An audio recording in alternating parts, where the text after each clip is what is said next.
The views expressed on the following broadcasts do not necessarily reflect those of KHLT, Take 12 Radio, or our affiliates. The opinions on this show should not be considered as medical, psychological, or professional advice and are those of the host, co-host, and guest. Take 12 Radio and KHLT Recovery Broadcasting are not affiliated with any particular 12-step fellowship. One day at a time with its failures and fears, with portion of pain and burden of care, we must meet.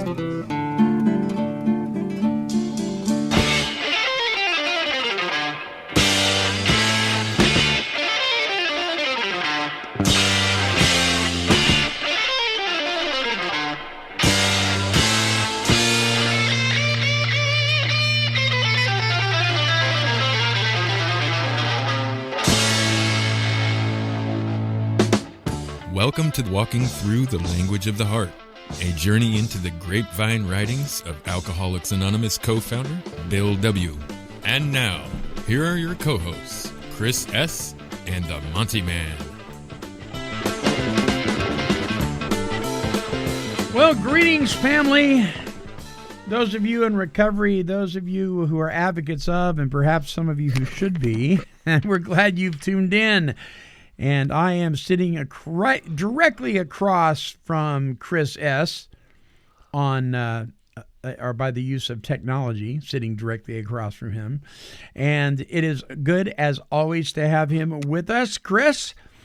Monty, it is great to be here tonight. I love Thursday night. Thursday nights, folks, is when this is recorded, and it's a special night for me. Hanging out with my buddy Monty. Well, and likewise. I was thinking the other day, we're getting, we're quite a ways into this thing, 281. Wow. Well, maybe we'll take a sabbatical afterwards. I don't know. Maybe there's something else coming up in the future. Who knows, man? But I sure do enjoy it whenever we do stuff like this, my brother. It means the world to me. Yeah. So what are we doing this week? All right, so this is kind of a special article. It actually was an article that was transcribed from one of Bill's talks, so it's not really him writing. He's 33 years sober. He's been asked to speak at an anniversary sponsored by the AA Intergroup, New York City Intergroup, and he's the third speaker. And it is January 1968, so he's 33 years sober in January 1968. Now, his emphysema is probably really getting him. He's really slowed down. I don't know how many more talks after this would have been significant talks. So there's probably some, but this is him toward the end of the game, and what's happened with Alcoholics Anonymous by 1968 is revolutionary. It's extraordinary, and I think this is called Dr. Jung, Dr. Silkworth, and AA, and he's going to probably throw some history in. And knowing Bill, he's going to have some appreciation for a few people. Yeah. So I'm interested in hearing this.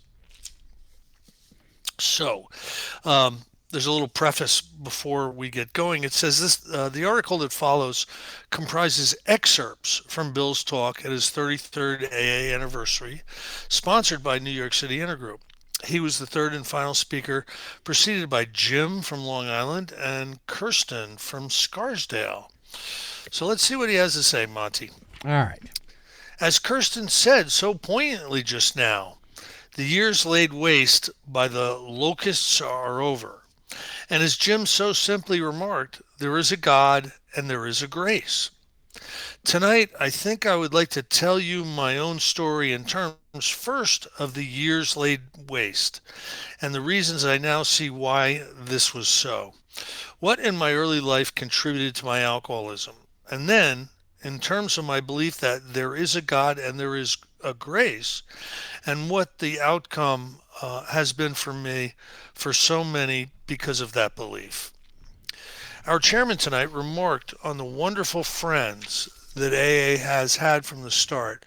He might have said the wonderful friends we have since, before AA was even a gleam in the eye of any of us.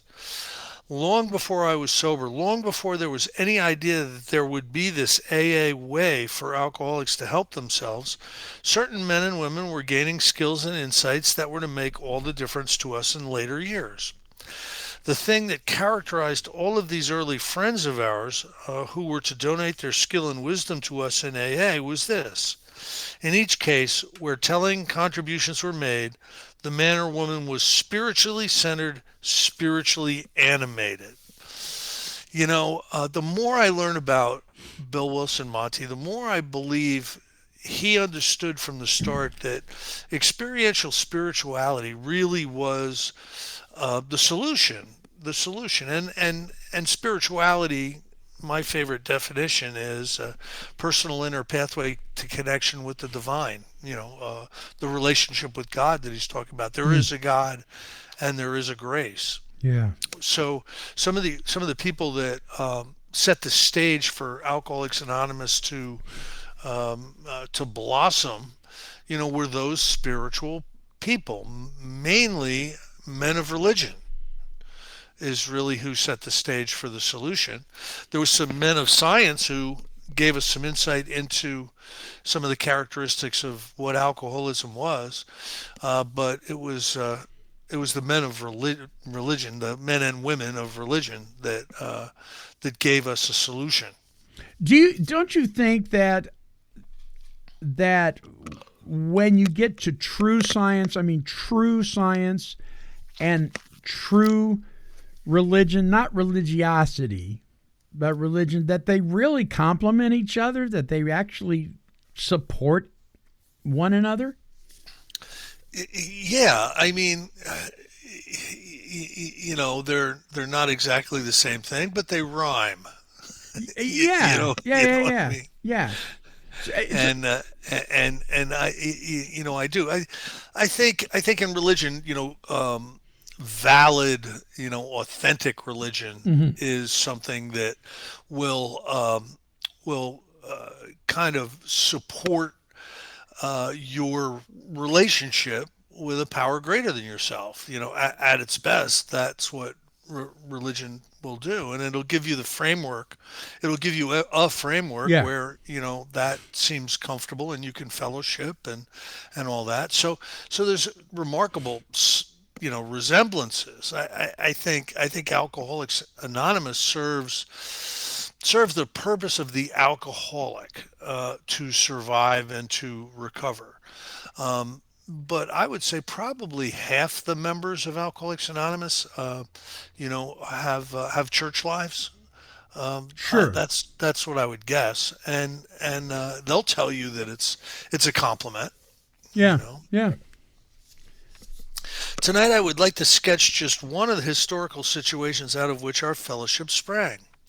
Many of you have heard parts of the story before. The story of how Roland H., an American businessman, was getting progressively worse in alcoholism, undergoing one treatment, one so-called cure after another with no result. Finally, as a refuge of last resort, he went to Europe and literally cast himself upon the care of a psychiatrist, Dr. Carl Jung, who was to prove in the event a great and good friend of AA. Last week we read the letters between Bill and Dr. Jung. You will recall Dr. Jung as one of the three first pioneers in the art of psychiatry. The thing that distinguished him from his colleague Freud and Adler was the fact that he was spiritually animated, something that was to make all the difference to each and every one of us now here, and will make the difference for all yet to come. I never realized what a very great man in spiritual dimensions Carl Jung was until in 1961 I wrote him a very belated letter of gratitude for the part he had played in originating our Society of Alcoholics Anonymous. This was the last year of Dr. Jung's life. He was old. Nevertheless, he sat down and wrote me a letter. It looks like he tapped it out on a typewriter with one finger. It is one of my most cherished possessions. Lois framed it, and it will always be with us.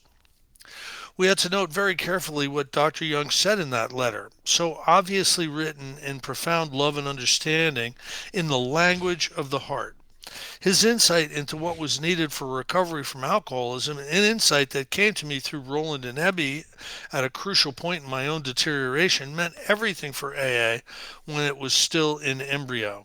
His humble willingness to speak the truth, even when it meant disclosing the limitations of his own art, gives the measure of the man. Now, what he's talking about there is in psychiatry, if your alcoholism had progressed to a certain point, you were labeled hopeless. There wasn't any mechanism within psychiatry that was going to offer you a recovery, and Dr. Jung was very, very honest about that. I wish there were more honest psychiatrists today, Monty, that would say that. Rarely are you going to find a psychiatrist that is going to say, "I can't do anything for you" these days. Go join up with a religious organization that's really active, or go to AA. Right. My skill set is no match for what you're up against. You just don't I'm not going to you hear don't that. hear that as much today, and I wish you would. Oh, that's funny. There was another spiritually animated man, Dr. William D. Silkworth, whose contribution to AA paralleled Dr. Jung's. Unlike Jung, Dr. Silkworth was a man in an obscure position, but he was spiritually centered. He had to be. He declared to all comers after 20 years of almost absolute defeat in trying to help alcoholics that he did love alcoholics and wanted to go on working with them and for them. Every alcoholic who came his way felt that love. A very few recovered. He thought I might recover. Then the day came when it was clear to me that I would not, that I could not. So Dr. Silkworth, if you remember, he treated about 20,000 Yeah. alcoholics in Towns Hospital, and he literally dedicated his life to helping alcoholics, and he as well would brand or characterize people with advanced alcoholism as hopeless.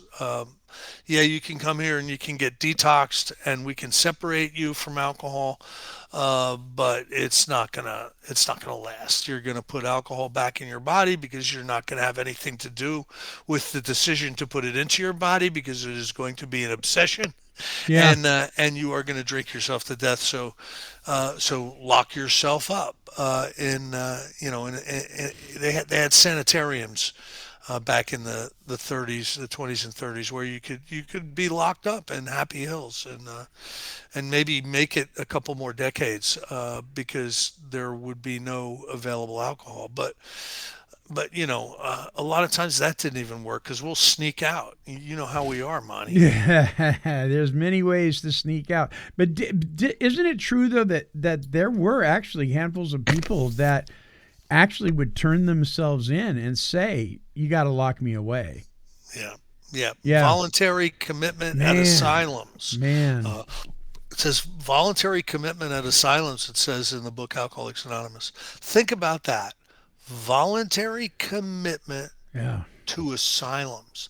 That's how bad it gets for us. Gosh. You know? You know what I mean? Yeah. Oh, man. Yeah. So it says, by this time, Dr. Silkworth had defined alcoholism as a sickness of the emotions coupled with a sickness of the body, which he loosely described as an allergy. These words of his are to be seen in the foreword of the big book, Alcoholics Anonymous, entitled The Doctor's Opinion. And over the intervening years, they have been incorporated into the consensus that is AA.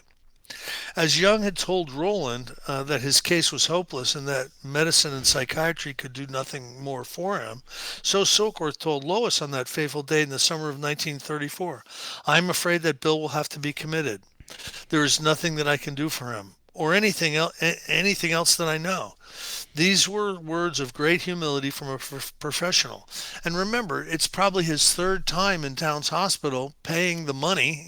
His brother-in-law was a doctor or something in front of the bill, and it was his third time paying for treatment for alcoholism. And the people that are treating him are telling him, it's gone too far, Bill. You're gonna need to be committed.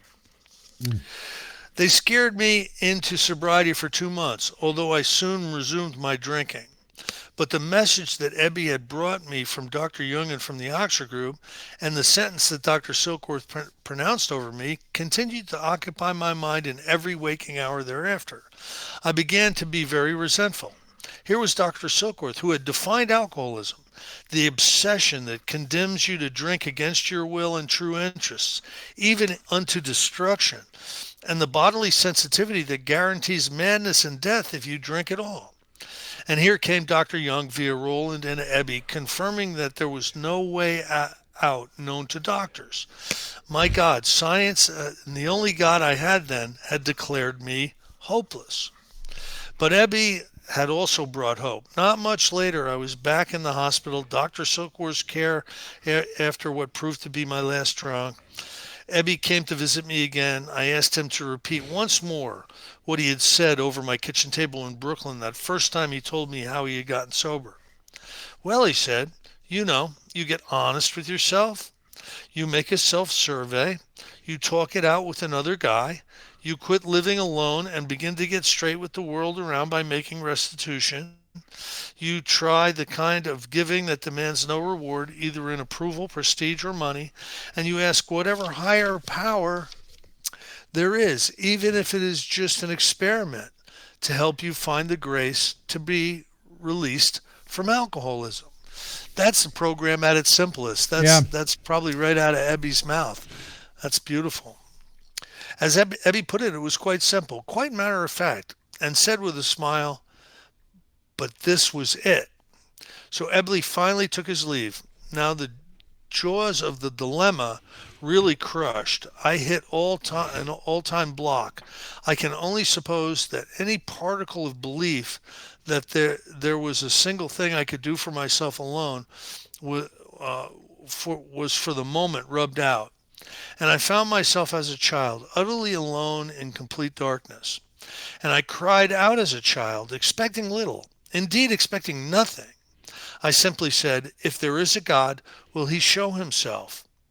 Then I was granted one of those instantaneous illuminations, the sort of thing that really defies description. I was seized with great joy and ecstasy beyond all possible expression. In the mind's eye, it seemed to me that I stood on a high mountain. I was taken there. I had not climbed it. And then the great thought burst upon me, Bill, you are a free man. This is the God of the Scriptures. And then I was filled with a consciousness of a presence. A great peace fell over me, and I was in this I don't know how long. So this is Bill's white light experience. And this was confusing, as Alcoholics Anonymous progressed and the information that was put in the big book, people were waiting for this kind of overwhelming release from self, release from alcoholism. And we all learned later on that the spiritual awakening can be of the educational variety, as well as sudden and profound. It can be of the educational variety, and that's how I got it. It didn't happen to me like it was shot out of a cannon. It happened slowly over the course of time as I started to apply the recovery process in my life.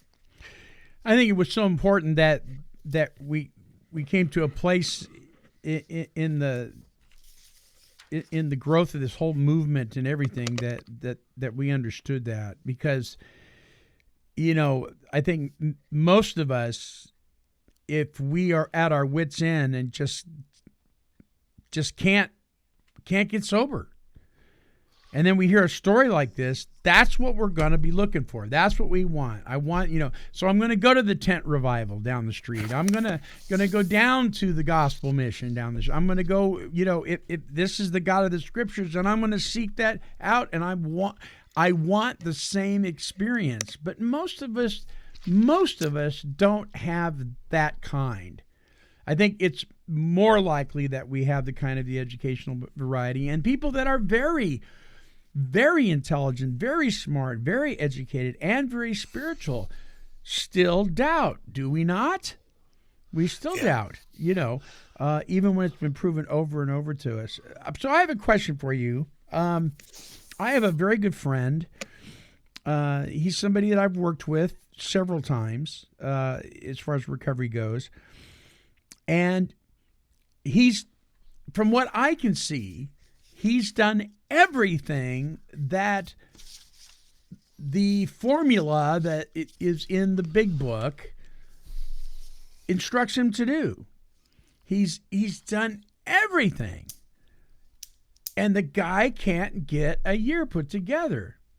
He just cannot. And of course, now other things other than alcohol are involved, fentanyl, and and I mean, it gets worse and worse and worse, and then there's a reprieve for a while, and then back. And I am totally at my wit's end. I don't know what to say to the guy. I feel like I'm Lois going, but this is my friend. Well, he's going to end up being locked up. There's two things that, going back to the book Alcoholics Anonymous, in I think the foreword to the second edition, it said that 50% of the people who came and really tried sobered up at once. Yeah. Another 25% sobered up after a period of time, and the rest that stayed on showed improvement.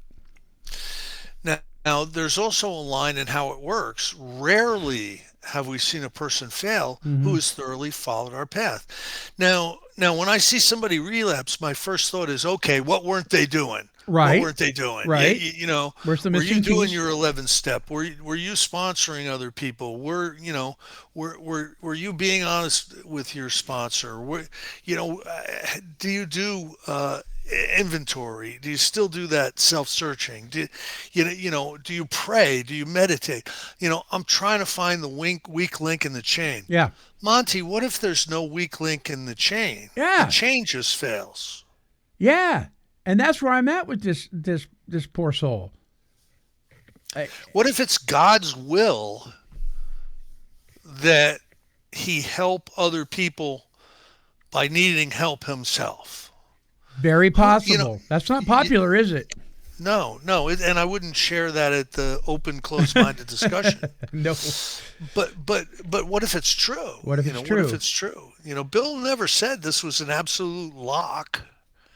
So, there's someone who I'm very, very close to who, speaking everywhere, convention speaker. His family and my family, we vacation together. He calls me up. He's got 19 years sober. He calls me up and he says, I drank yesterday. And immediately I'm thinking in my head, well, wait a minute. He's doing exactly what he's been doing, maybe even more of it now than he was at year 18, at year 17, at year 16. Is it really incumbent upon me to figure out why he drank? You know what I mean? So I understand what we're up against today. We're up against something that's cunning, baffling, powerful. We're up against an obsession of the mind that, yes, it really looks like this obsession of the mind can be recovered from through the practice of meeting, step, service, and sponsorship. It really, really does. But I'm not going to play Sherlock Holmes and try to figure out what this guy was doing wrong. I don't think he was doing anything wrong. Right. And yet there are some that are pretty dogmatic that would say, if you actually do these steps, you will never ever drink again. And if you drink again, it's because, like you said, you skipped a step, you missed something. And I'm beginning to wonder if there's just folks that just are not going to stay sober. They're just not going to stay clean. It's just not going to happen. Bill says there are those two who have grave emotional difficulties, but if they have the capacity to be honest, they can recover. And then he says things that are really compassionate, like some people cannot or will not give Yeah. themselves to this simple program. Well, that's the majority of us. But what about the rarelies? What about the people who stay on and show improvement? Mm-hmm. Now, it's obviously an improvement to have long periods of sobriety interspersed with relapse. That's an improvement over being drunk all the time. Sure. You know what I mean? Yeah. So I don't know. I've kind of resigned from the debating society Right. to the debating society that wants to know why the donkey's in the ditch. I'd rather focus my energy on how do we get him out. Instead of just standing around talking about the fact that he's in the ditch. Yeah, yeah. Well, you went in the ditch because you missed that sign back there. Right. That's not helpful. So how much money is spent every year on alcohol studies and drug addiction studies with monkeys and everything. God. Monty, I got to tell you, it keeps academics, busy, but it serves no real purpose. No real purpose. It's prevention is a ghost. Yeah, you know what I mean? Yeah. It really is. Yeah. Like what could have prevented me from becoming an alcoholic? Nothing. Nothing. Maybe the inexistence of alcohol. I maybe that, but I would have sniffed gasoline. Something else. I mean, Yeah. I would have done something. You know what I mean? Yeah. So Yeah. so all the money that goes into prevention, all the money that goes into studying, the body's reaction to certain chemicals and all that's wonderful stuff. It's very, very interesting. Doesn't save one life as far as I'm concerned. It just doesn't. You know what I mean? Yeah. Because we're gonna do what we're gonna do, and it's in our nature. But then the dark side put in an appearance, and it said to me, "Perhaps, Bill, you are hallucinating. You better call in the doctor." So the doctor came, and haltingly I told him of the experience. Then came great words for Alcoholics Anonymous. This little man had listened, looking at me so benignly with those blue eyes of his, and at length he said to me, "Bill, you're not crazy. I have read about this sort of thing in the books, but I have never seen it firsthand. I don't know what it is you have, Bill, but it must be some great psychic event, and you had better hang on to it. It is so much better than what you had only an hour ago." Now that's a really honest statement too. You got to understand, Bill was in his detox bed. They were using belladonna as a detox Treatment, yeah. agent. Belladonna messes you up. There's every reason to believe that Bill was hallucinating, Sure. but who cares? It was a divine hallucination. You know what I mean? Yeah. And it was so much better than what he had the year before. Listen, Dr. Silkworth is buried down in Long Branch, New Jersey, and the Jersey Shore Roundup and the Jersey Shore Big Book Study are done in Long Branch. They're right down there. So people pilgrimage over to Dr. Silkworth's grave, and you wouldn't believe it. You show up at Dr. Silkworth's grave, and there's another alcoholic there, paying respects. Wow. Wow. That's happened to me a couple of times. That's cool. It's very, very cool. And then there's Dr. Silkworth Day, where everybody goes down and there's actually speakers at his gravesite, and people are talking about how grateful they are for Alcoholics Anonymous. Wow. And Silkworth was a huge part in Bill's starting to put the architecture of this whole thing together. Right. That's excellent. So I hung on, and then I knew there was a God, and I knew there was a grace. And through it all, I've continued to feel, if I may presume to say it, that I do know these things. Then, of course, being trained as an analyst of sorts, I began to ask myself why this had happened to me, and why had it so seldom happened to drunks before? Why shouldn't this be the heritage of any drunk? And while I was wondering, Ebby came again the next day, and he had in his hands a message from another great man, William James. And the message came to me in a book called Varieties of Religious Experience. I read the book cover to cover, and naturally I found experiences corresponding to my own. I found other experiences, however, were very gradual. I found experiences that occurred outside of any religious association. So this book, I've read it twice. I read it about 2 years ago, Monty, because when I first read it, I was about 3 years sober, and it was thick. It was a difficult read. Basically lectures, Yeah. that written out lectures that were put into this book, and William James was one of those brilliant academics and psychologist, psychiatrist kind of, he basically invented pragmaticism. I mean, this guy was really brilliant, and it sounds that way when you're reading this book. Yeah, I had to look up a lot of words. Now there are parts in this book where you can liken the experiences that these people have and that these people are trying to transmit to what happened to Bill. But I'm telling you, the stories in the back of the big book are much more valid as expressing experiences of an alcoholic. There's stories in Varieties of Religious Experience about Billy Sunday. You Oh, yeah. know who he was. He was Yeah. a great evangelist. During I think it was the Second Great Awakening, and or the third one of those. And he converted a million drunks. He loved drunks, converted them. The problem is with a conversion like that, if you're not continuing to go to church 13 times a week, Yeah. you're gonna get drunk because there has to be a fellowshipping. There has to be a continual, a continual wrapping around of the spiritual work, and the stories in the back of the big book are much better, I think, than what the Varieties of Religious Experience were pointing us at. But Bill didn't have the big book. You Right. know what I mean? The Right. closest thing to what is a spiritual awakening was found in the book Varieties of Religious Experience.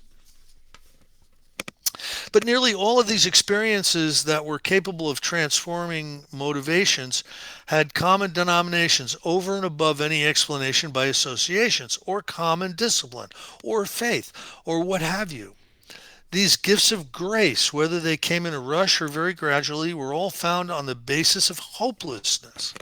The recipients were people who, in some controlling area of life, found themselves in a situation that could not be gotten over, around, or under. Their defeat had been absolute, and so was mine. Then I wondered about that defeat, and I realized what part my God of science, as personified by Dr. Carl Jung and Dr. Silkworth, had played in it. They had transmitted to me the very bad news that the chance of recovery on my own unaided resources or merely by medication was just about nil. This was deflation at depth. This made me ready for the gift when it came.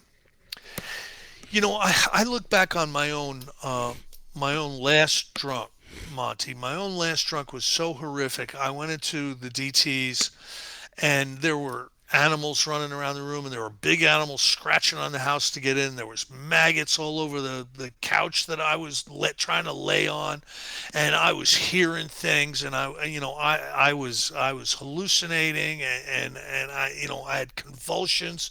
I was like laying on the floor flopping, and out of the ceiling came a demon. Like a biblical-esque demon, like a monitor kind of demon. You know what I mean? Like a bull head and the big horns. He came out of the ceiling and he was coming down to get me. Wow. And I believe it was a manifestation of Satan. That's what I believe. Like whether it was in my mind, whether it was a hallucination, whether it was real, none of that mattered. It was very real for me in that moment. And I cried out to God, the top of my lungs. I said, God, help me. and and the demon disappeared, and I haven't had a drink since. Wow. Now I didn't have a sudden spiritual conversion experience. Right. I just I just I just received the power to be able to go back to AA and start to do my job. Yeah. That power was made Yeah. manifest. Do you know what I mean? Yeah. Yeah. I do. I do. And I think that speaks back to, if we're not convinced we're powerless, why would we seek a power? We wouldn't. We wouldn't. And so I get it. I get it when people don't, because they don't believe they're powerless. They still think they got power. And some of them do. Yeah. Right? That's absolutely true. Sure. Some of them do. And bless their hearts. They don't have to do a lot of the work. They're of a different variety than the hopeless one. But I had a buddy ask me just today what my view on a certain religious opinion was about something, and I just said, look, here's the deal. I was sitting in the back of a little Nazarene church. I was going there because they wanted my singing voice, and my pride and ego jumped on the chance. Right? It had nothing to do with wanting to be with God or any of that kind of stuff. I'm sitting in the back of the church, and I'm getting this tug on my heart to go up front, and I'm like, you know what? I'm not doing it. I'm not doing it. That is ridiculous. I am not going to do that. Arms crossed. I am sitting here.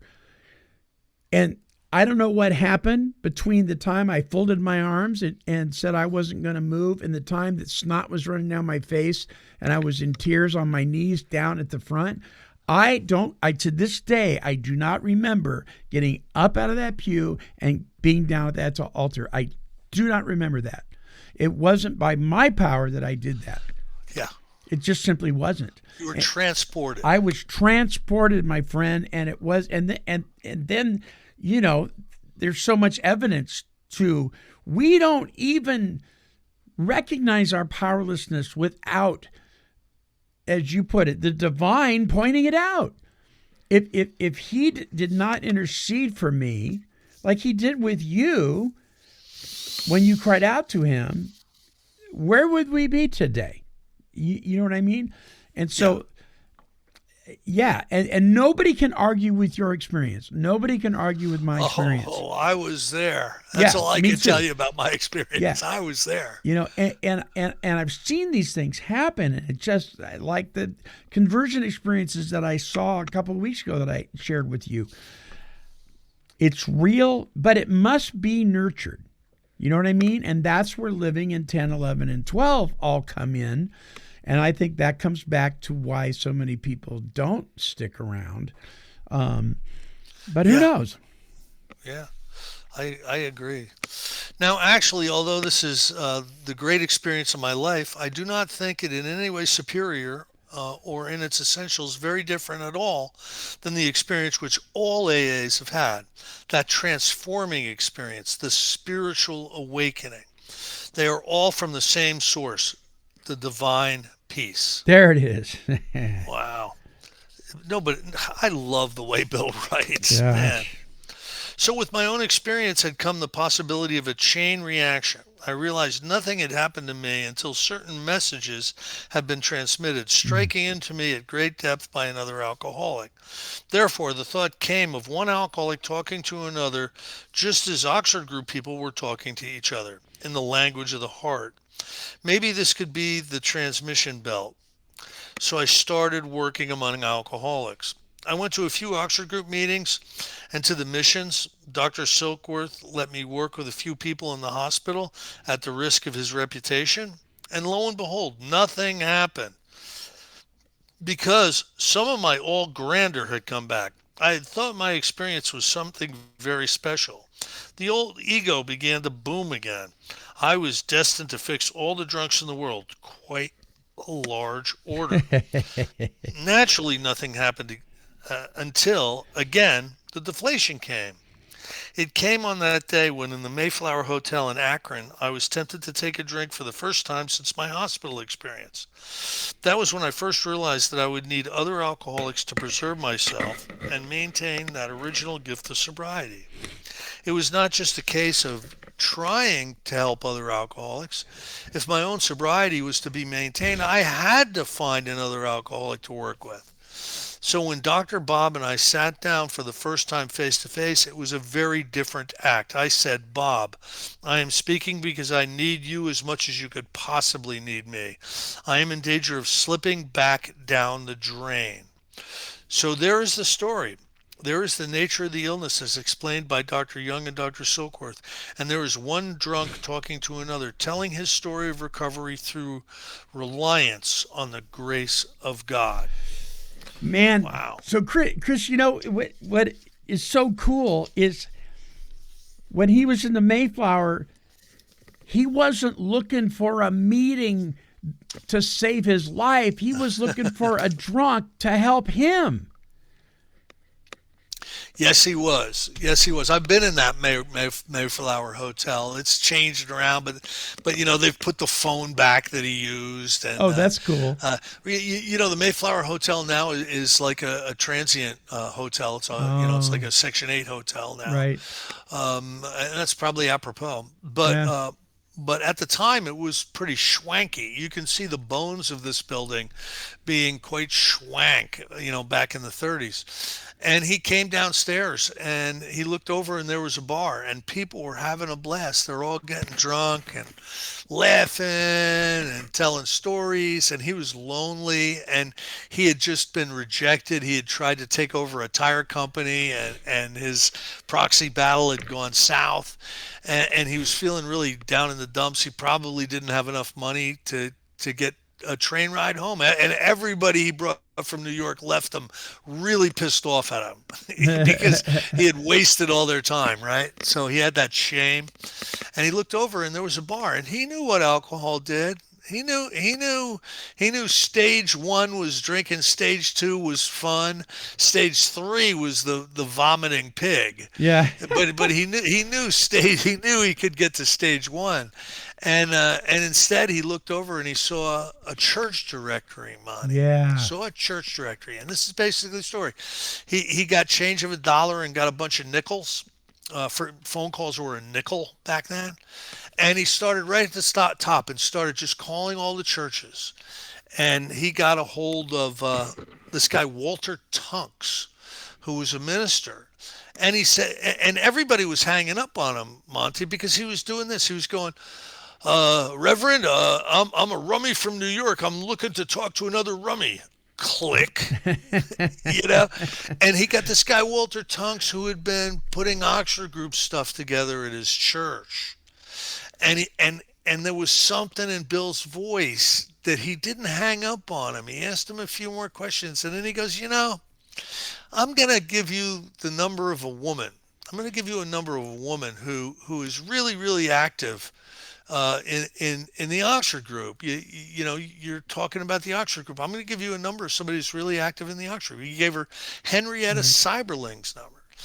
Now Henrietta was then divorced, from the Seiberlings, which was like a big tie. I've been in the Seiberling mansion.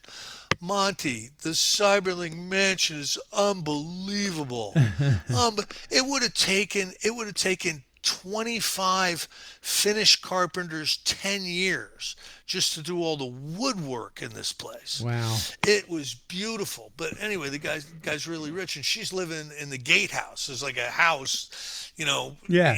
that where somebody's always watching the gate. Yeah. And the gatehouse is bigger than any house I've ever lived Gee. in. But anyway, Henrietta talks to Bill, and Bill is a drunk who's gotten over it, but he needs to talk to another drunk to be able to stay over it.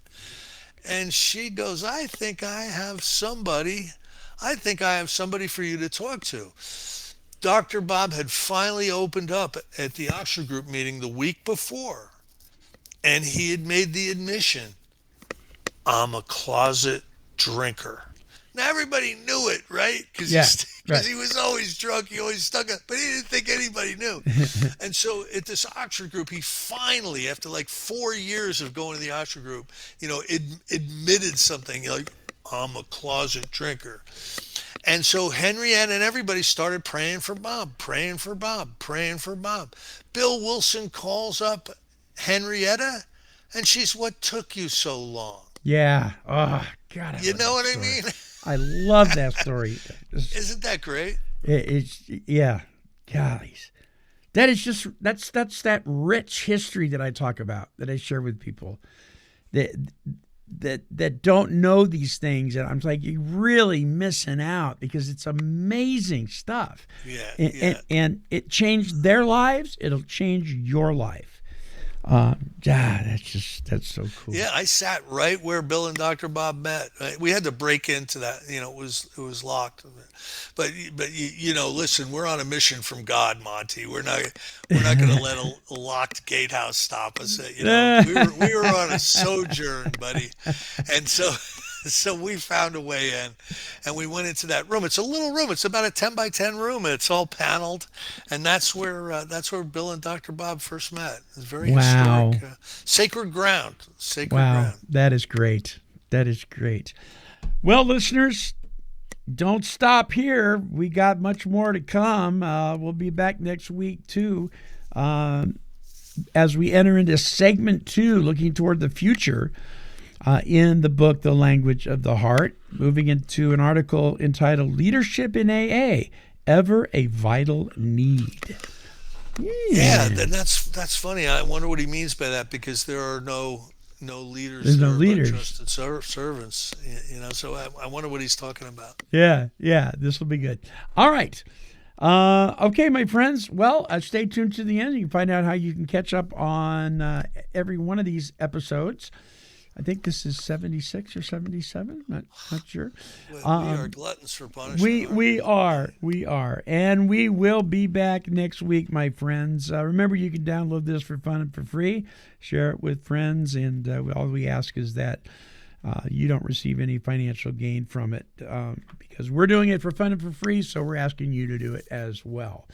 All right. Until our next broadcast, this is the Monty'man along with Chris S., and we are wishing God's perfect serenity for you.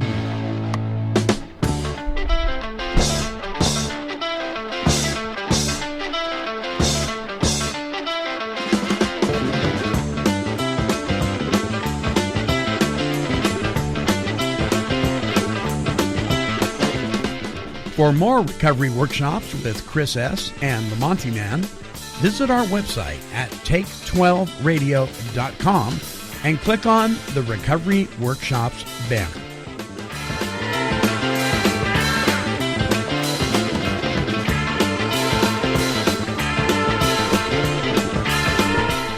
This has been a broadcast of Take 12 Recovery Radio and KHLT Recovery Broadcasting.